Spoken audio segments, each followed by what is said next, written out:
নমস্কাৰ জিটিভি আসামৰ এটা নতুন ভিডিঅ'ৰ মাজলৈ সকলোকে স্বাগতম জনাইছো।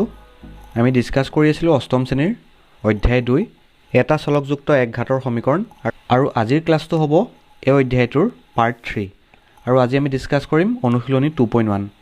প্ৰথম প্ৰশ্নটো আছে তলত দিয়া সমীকৰণবোৰ সমাধান কৰা। আমি আগৰ ক্লাছত সমীকৰণ সমাধান কেনেকৈ কৰোঁ সেইবিলাক ৰুলবিলাক শিকি আহিছিলো।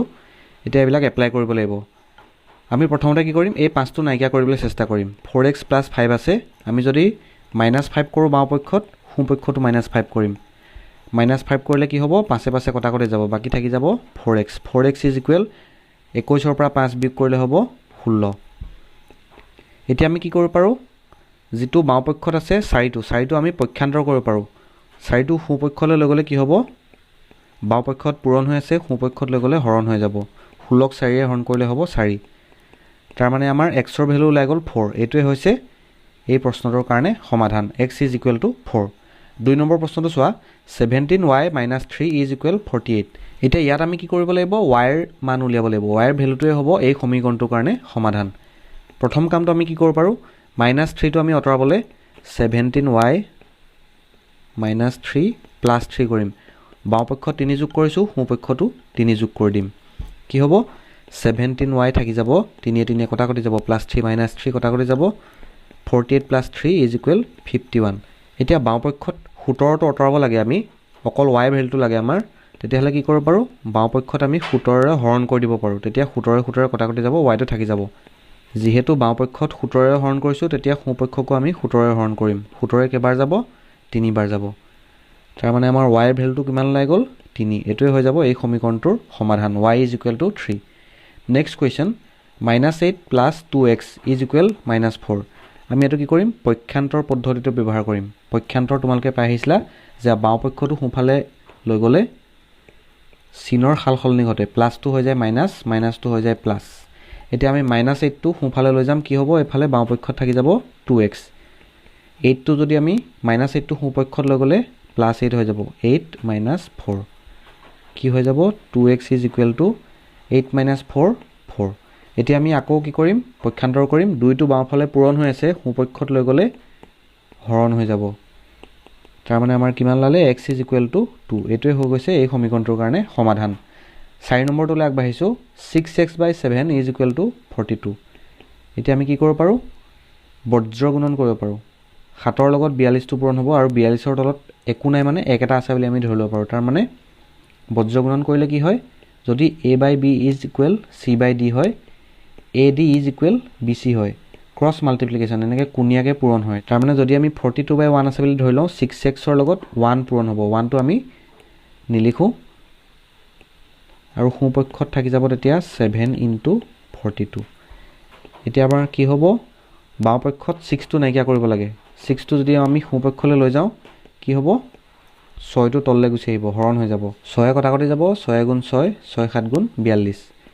এতিয়া 7 পূৰণ 7, x = কিমান লালে, 49। এইটোৱে হৈ গৈছে এই সমীকৰণটোৰ কাৰণে সমাধান। x ৰ ভ্যালুটোৱে হৈছে সমীকৰণৰ সমাধান।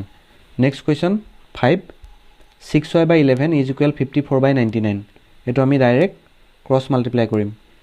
6y লগত কি পূৰণ হ'ব, 99টো পূৰণ হ'ব, = 11 × 54। এইটো আমি পূৰণটো কৰি নিদিওঁ। কিয় কৰি নিদিওঁ, এই পূৰণটো কৰি নিদিওঁ বিকজ আৰু কটাকটি যাব পাৰে। 6y = 99টো যদি আমি সোঁফালে লৈ যাওঁ, কি হ'ব, তললৈ গুচি আহিব, 11 অংকে 11, 9 11 99, 9 × 9 9 6 × 54। কিমান ল'লে, 6y = 6। এতিয়া বাওঁপক্ষৰ 6টো যদি আমি সোঁপক্ষলৈ লৈ যাওঁ, কি হ'ব, 6/6 মানে কিমান ল'লে, y = 1। এইটোৱে হৈ গৈছে সমীকৰণটোৰ সমাধান। Next 3x = 180 + 6x। আমি কি কৰিম, x থকা টাৰ্মকেইটা একেফালে লৈ যাম। 6xটো যদি আমি বাওঁফালে লৈ আহোঁ, কি হ'ব, -6x হ'ব, সোঁপক্ষত থাকি গ'ল 180। এতিয়া কি হ'ব, 3x - 6x = -3x 180। যদি আমি বাওঁপক্ষত অকল xটো ৰাখিব বিচাৰোঁ, তেতিয়াহ'লে -3টো সোঁফালে লৈ যাব লাগিব।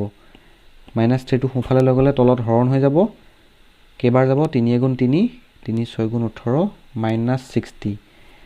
x = -60। এইটোৱে হৈ গৈছে এই সমীকৰণটোৰ সমাধান নেক্সট কুৱেশ্যন চোৱা 2x + 3 = x + 4 x থকা টাৰ্মকেইটা একেফালে লৈ আহিম 2x আৰু x আছে 2x - x হ'ব কাৰণ x টো আমি বাওঁপক্ষত লৈ গৈছোঁ সোঁপক্ষত থাকি গৈছিলে 4 আৰু বাওঁপক্ষৰ পৰা আহিব -3 2x ৰ পৰা x গ'লে x 4 3 গ'লে 1 এইটোৱে হৈ গৈছে এই সমীকৰণটোৰ কাৰণে সমাধান x ৰ ভ্যালু নেক্সট 8 নম্বৰ প্ৰশ্নটো দিছে 2 - 5x = 3x - 9 আমাৰ প্ৰথম কাম কি হ'ব x থকা টাৰ্মকেইটা একেফালে কৰা আৰু সংখ্যাকেইটা একেফালে কৰা এতিয়া আমি কি কৰিম সংখ্যাকেইটা একেফালে লৈ আহিম 2 সোঁপক্ষত আছে -9 বাওঁপক্ষলৈ লৈ আহিলে +9 হৈ যাব 3x আছিলে সোঁপক্ষত বাওঁপক্ষৰ পৰা -5x টো যাব এটো +5x হৈ যাব 9 2 11 5 3 8 তাৰ মানে আমাৰ ওলালে এটো আকৌ পক্ষান্তৰ যদি আমি কৰি দিও 8x = 11 হ'ব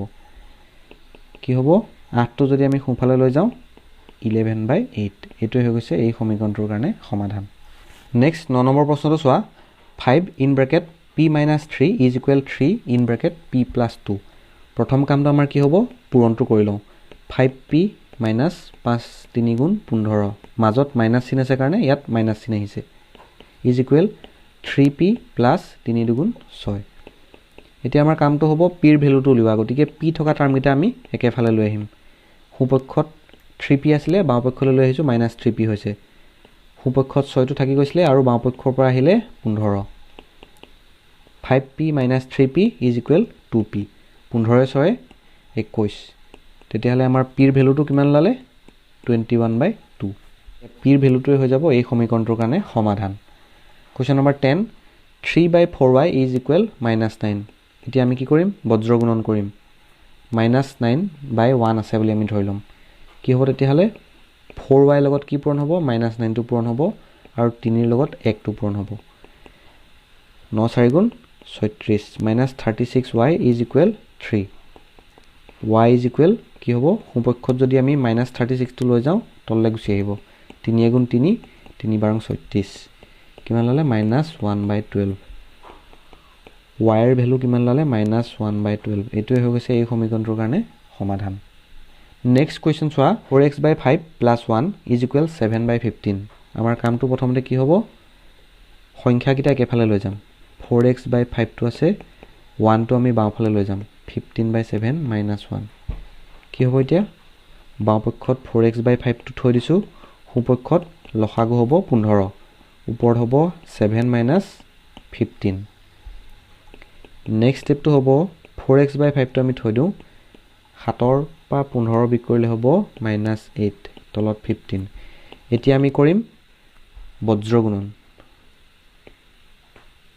ক্ৰস মাল্টিপ্লাই কৰিম 4x ৰ লগত 15 পূৰণ হ'ব 5 ৰ লগত -8 পূৰণ হ'ব 4x * 15 = -8 * 5 কি হ'ব 4 15 60 60x = 8 5 গুণ 40 -8 আছে কাৰণে -40 হ'ল x ৰ ভ্যালুটো কেনেকৈ ওলাব -40 / 60 2 2 গুণ 4 2 3 গুণ 6 কিমান লালে -2/3 এটোৱে হৈ গৈছে এই সমীকৰণটোৰ কাৰণে সমাধান নেক্সট 12 নম্বৰ প্ৰশ্নটো চোৱা 17x/3 - 16/9 = 2 এতিয়া আমাৰ প্ৰথম কামটো কি কৰিম যেকিটা অনলি নাম্বাৰ আছে সেইকিটা সোঁপক্ষত আমি লৈ যাম 16/9 টো সোঁপক্ষত লৈ গৈছো বাওঁপক্ষত 17x/3 টো আমি থৈ দিছো বৰ্তমান সোঁপক্ষত লসাগু হ'ব 9 9 2 18 + 16 17x/3 টো এতিয়াও থৈ দিম যোগটো আমি কৰি লওঁ 18 আৰু 16 34/9 নেক্সট ষ্টেপটো কি হ'ব ক্ৰস মাল্টিপ্লাই কৰিম আমি 3 ৰ লগত পূৰণ হ'ব 34 আৰু 9 ৰ লগত পূৰণ হ'ব 17x এতিয়া 9 আৰু 17 টো যদি আমি বাওঁপক্ষলৈ লৈ আহো কি হ'ব তললৈ গুচি আহিব হৰণ হ'ব = x সোঁপক্ষত x টো থাকি গ'ল এতিয়া 17 আৰু 34 কটাকটি গ'ল 3 গুণ 3 3 3 গুণ 9 x ৰ ভ্যালুটো তেতিয়াহলে কি ওলালে 2/3 এইটোৱে হৈ গৈছে এই সমীকৰণটোৰ কাৰণে সমাধান আজিৰ ভিডিঅ'ত আমি এই 12টা প্ৰশ্ন কৰিলো নেক্সট ক্লাছত আমি কৰিম কোৱেশ্চন নম্বৰ 2 ভিডিঅ'টো ভাল পালে লাইক কৰিবা আৰু সাবস্ক্ৰাইব কৰিবলৈ নাপাহৰিবা ধন্যবাদ